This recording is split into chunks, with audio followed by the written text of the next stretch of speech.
Okay. No, she feels well over there and wants maybe to join from the audience. Okay. Thanks, Matteo. Thanks a lot for this thrilling lecture and for these weird examples combined in your kind of argumentation towards a new norm of power or a new norm of capital.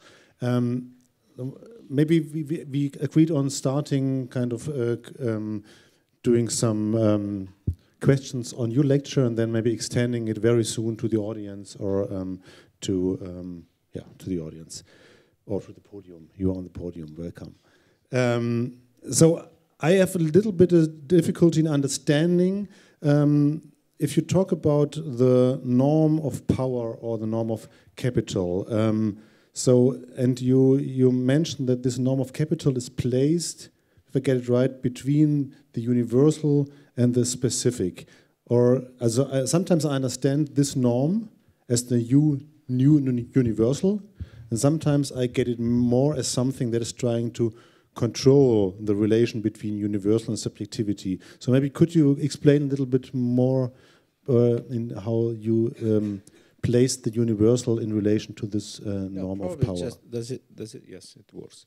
Probably it's just a regional universal. In the sense, what I would try to describe very quickly is also the fact that today social norms, social identities in this system, in this database, from the point of view also big companies, they are like just, they are computed, they emerge from below. So they are not, for instance, when you have the behavior of people on social media or, movement of people across a city using, public transport, the car, what you can track their behavior, but what you see is something emerging from below. This is not any longer a norm or a social form that is like described from the point of view of science of an institution from above. Of course, there is like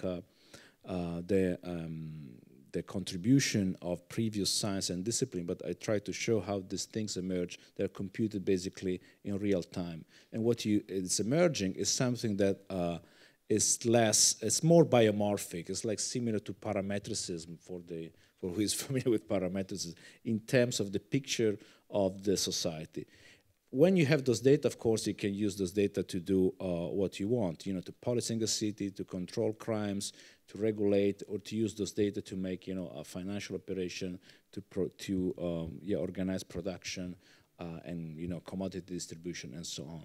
I don't know if I reply, but of course, what I'm trying to frame is a historical example of how these things are indeed computed and emerging from below. With respect to the modern times, we have form of power that are much more vertical. But this is also probably also what Deleuze was referring the postscript on society of control, where precisely his idea of control was no longer the idea of a norm that Foucault had in mind defined by institutions, but a norm that was emerging through already database at this time.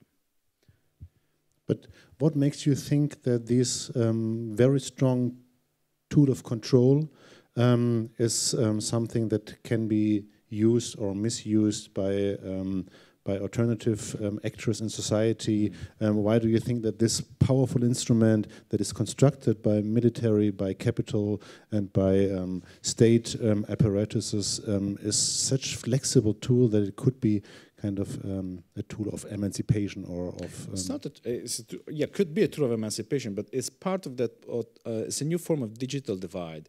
Because of course, companies like Facebook and Google, they have an incredible, there is like a room, like a closed room, a private room within this institution where some people can access and they can see the global databases. There are a few tools like Google Trends that can, they're public, you can see what is like going on in terms of research. But it's clear there is a perspective, let's say, on the social organism through this data that is accessible only to private actors and big monopolies. And this is a big political issue, specifically also for Europe, as part of the imbalance of power in terms of intelligence of the social body, of the collective body between Europe and, for instance, in the United States. And I guess even the German government has addressed this in a few cases. But yes, indeed, this is the first thing. The second passage is, of course, we could claim access to the same data, to the same perspective, point of view, to see what these people do, but also what we could do in terms of organizing the society, not just according to profit, but whatever, education, welfare, and so on. So those data can be used probably, I believe, in a different way. I have a question related with that to connect your research and yours, Ruben. It's very provocative, the quote by Skynet that if you have metadata, you don't need content. So as you are specialized in visual communication and storytelling, I don't know if you have any examples that you can share with the audience to understand more how we can use these metadata, but to communicate and to try to reach this collective intelligence that Matteo was mentioning. Any practical examples so we can try to understand better this the other side of the use of this metadata. Yeah, I mean, I'm not an expert in the field like Matteo here, so I really enjoyed your talk. Thank you. But what I did thought about when I read the premise of this this whole day was this idea that the Bauhaus principle started with the equal right to the city, to the right to living, and also it was not about homogeneity or categorization. It was about giving everybody a right to these things. And what's for me interesting is what excites me a lot, because a lot of these algorithms you are talking about, they're also a matter of capital. So I mean, I worked with face recognition. The type of face recognition that I can use is very different than what states can use. But what I find very interesting is the promise of peer-to-peer networks and things like blockchain, which could possibly have the right to a network and the right to. And that could also possibly have an effect, because I think when you talk about the power of large numbers, this is something that we have. We have the power of large numbers. And I find peer-to-peer like a very interesting, I haven't seen the full potential yet, and I'm not sure how that will go, but that could actually be a way to kind of circumvent capital, structures of hierarchy and oppression to connect people. And that could be connect to finding a job, or that can be connected to many other things, but that can potentially be be very powerful just by the amount, just by the, like a, I don't know, so translated to spatial, like a flash mob, or like a mass protest. This is, at one point you have a critical mass where you cannot, it becomes very hard for repressing powers to ignore that. Yeah, we would of course like to open the discussion to the audience. Are there any questions? 1, 2?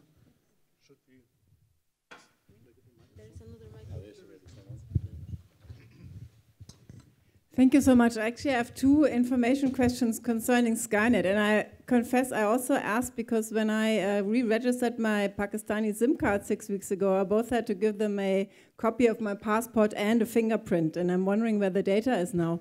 So first question really is, you said that the NSA gets the data from the Pakistani phone companies.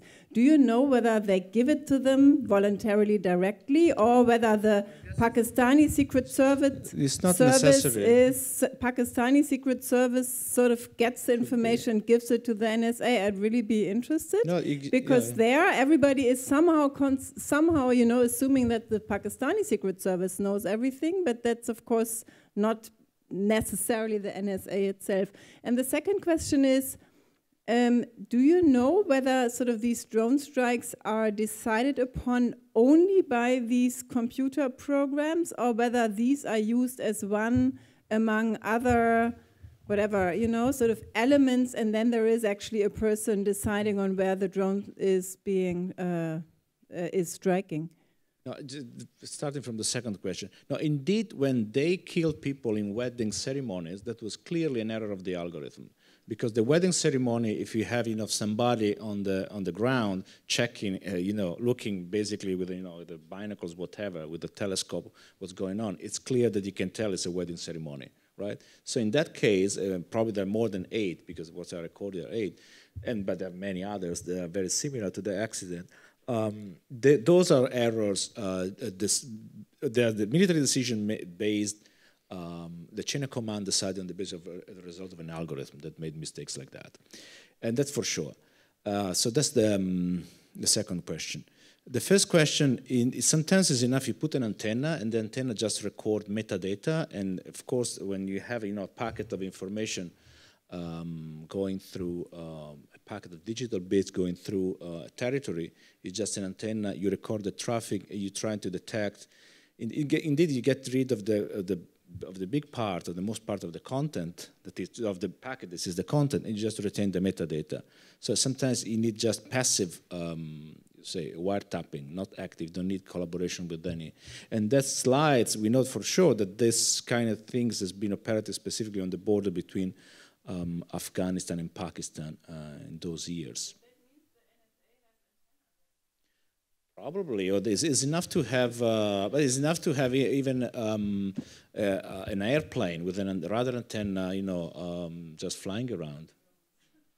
Yeah, oh, the drone, sorry, the drone. The drone. So, yeah, I'm not a big expert in military affairs. I don't want to do that. I'm interested in more, the technology, the symbolic form, the epistemic, the form of knowledge that emerged from this. And I've said that they're pretty advanced, they're pretty sophisticated. And these are actually what we know from technologies developed 10 years ago.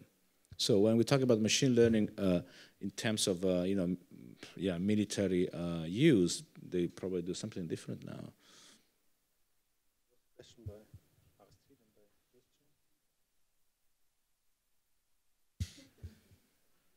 Thanks, Matteo, for the talk. I just wanted to have some thought of yours about this promise of emancipation, some more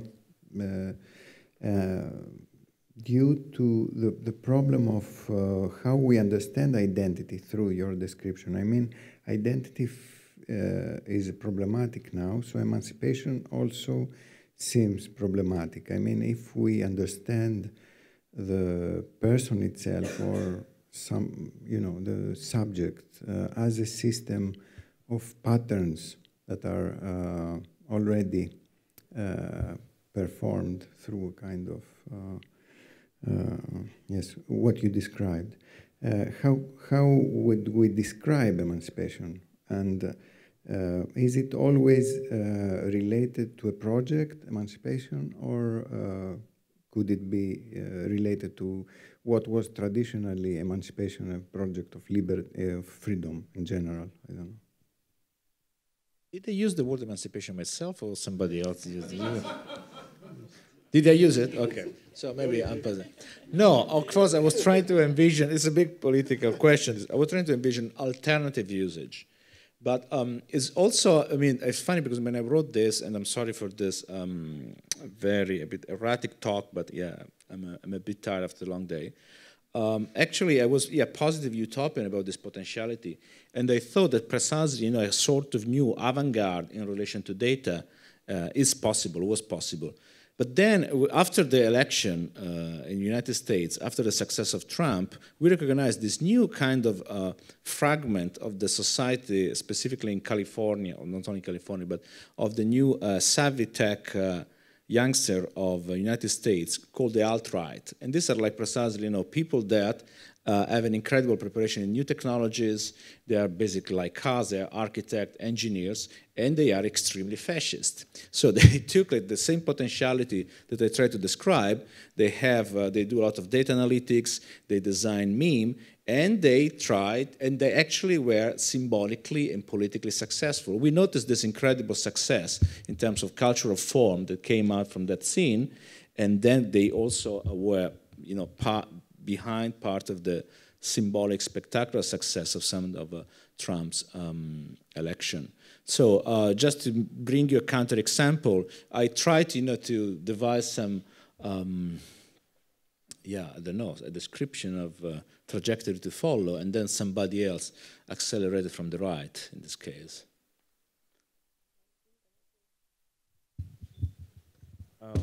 Yeah, I'm glad you mentioned the U.S. election, because that was going to be my question. Is basically what confidence do you have that it's actually possible that that new trajectory we want for data and this algorithm that can start making certain decisions for us can be successful? And the reason I'm saying that is because there's this, I want to call it a craze about technologies taking our responsibilities in making decisions because we believe in it, that in its accuracy more than our decision making that is the mercy of subjectivity.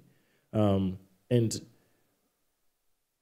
how confident would you say personally you are that we will succeed and we should continue pushing our efforts and means into that, or should we decide that we should continue using them as just mere sources of information for us humans to make more informed decisions? Informed decisions. Does that make sense? Yeah, to bring another example, it's like there is, I mean, the honeymoon with algorithms is already over. If even the New York Police Department made this, organized this conference like 5 months ago about the racial bias introduced by algorithm, for instance, just in New York. So they start to use this algorithm for predictive, to predict crime, and they notice themselves and they recognize themselves publicly that this algorithm were making, producing a distort figure image of the society. And of course, like we know, they were not targeting, the white neighborhood, but the black neighbor, and they were producing, much more troubles in those parts, in other parts of the city. So they acknowledge that themselves. So they, for instance, and we know that this kind of perspective of the world, this tool, they produce a distort sociality. And this algorithm actually, they abnormalize society. They produce like a distort, vision. Like you have, you got the idea. I try to remember. Anamorphism. When you have to use this technique to make paintings, when you, in anamorphism, anamorphosis, in the example of anamorphosis, that's just a way to. I have a comment to bring it back maybe to the architectural discourse, because you were mentioning the pattern as the most important thing in relation to dealing with data. And you've shown the map of New York, which was from, I think, 1975. So at the same time, Christopher Alexander was working on his book, A Pattern Language, which in a way failed in architecture, but successfully entered the field of informatics. So many people from the informatics referred to Christopher Alexander's pattern language.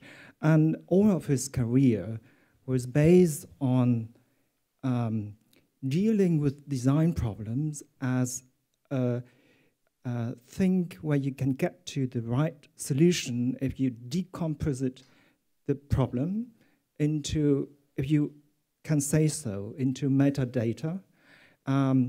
And I think it's quite interesting to get back to this loop again, because he was studying mathematics in the late 50s in Cambridge before he started with architecture. And so we have here a connection between the thinking in architecture and the thinking in informatics and algorithm, which has serious consequences, as we've seen in your talk. And this is something which I find really interesting to maybe to deal with, not today, but yeah.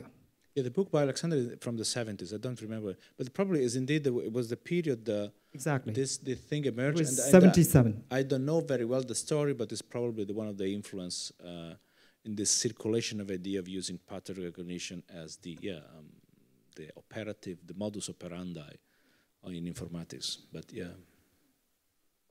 Any more comments?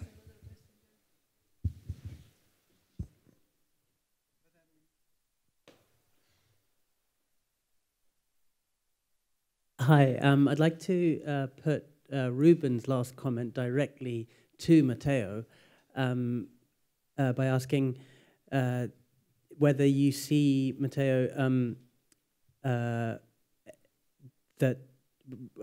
whether platforms like Ethereum, for example, might hold the at least technological potential for decentralizing concentrations of data power, or whether you think it's more likely that blockchain-based technologies might enable a deeper penetration by existing concentrations of power. So basically, blockchain, Freenet or Skynet, what do you think? Okay. No, you said the first example is theory. What you said, the first, okay, I got the blockchain. I didn't understand the first part of your comment. You said the... No, whether you see the potential for platforms like Ethereum.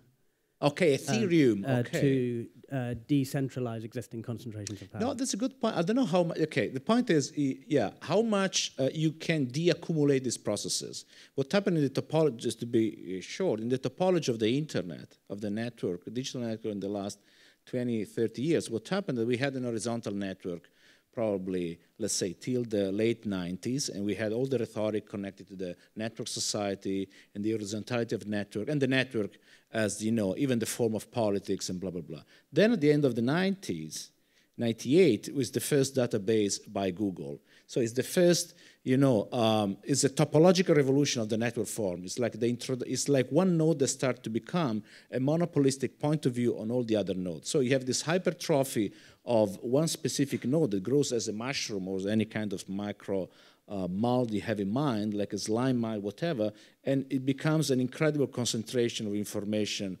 data, whatever, on against the network. So it's like a topological revolution. First you had the rhizome, and then you had again, you know, the tree and this incredible accumulation. So is the Ethereum blockchain technology able to break this concentration of and verticalization of information in few nodes of the network, like in the case, of course, of the data center of Facebook, Google, Amazon? I don't know, yeah, because that's a form of capitalistic also accumulation. And Ethereum and blockchain, I see them very obliquous, very ambivalent in their connection with capital. So yeah, I don't know, seriously. It's a nice final word. I don't know, seriously. No, I think since this conference has no natural end, I think it was not a linear conference.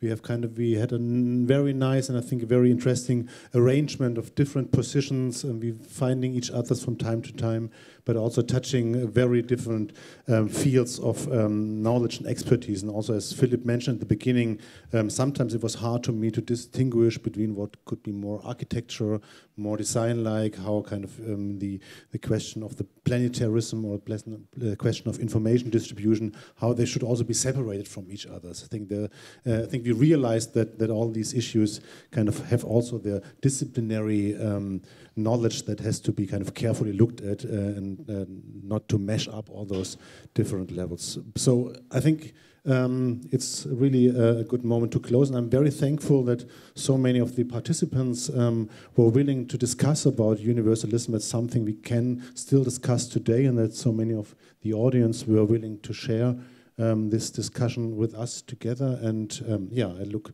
forward to the evening with you here in the foyer, and also to the I+ issue that will be produced afterwards. Maybe Anlin, you will going to produce it? Late next year. But I would like to end the day with thanking all of you who has contributed to this wonderful day, and all the moderators also. Of course, our host, Heinrich Böll Stiftung, our sponsors, Bundeszentrale für politische Bildung and the Institute for Foreign Relations. And of course, all people who has organized and do the work today, Christian, Christine, Sarah, and all the others. And so I would like to invite you for a few drinks outside, but I think we will have a dinner somewhere, but I'm not sure where, so we have to follow Christine.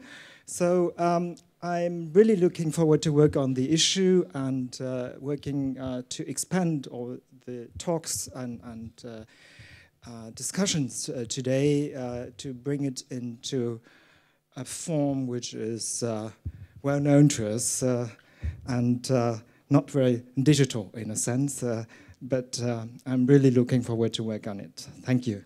Bye-bye.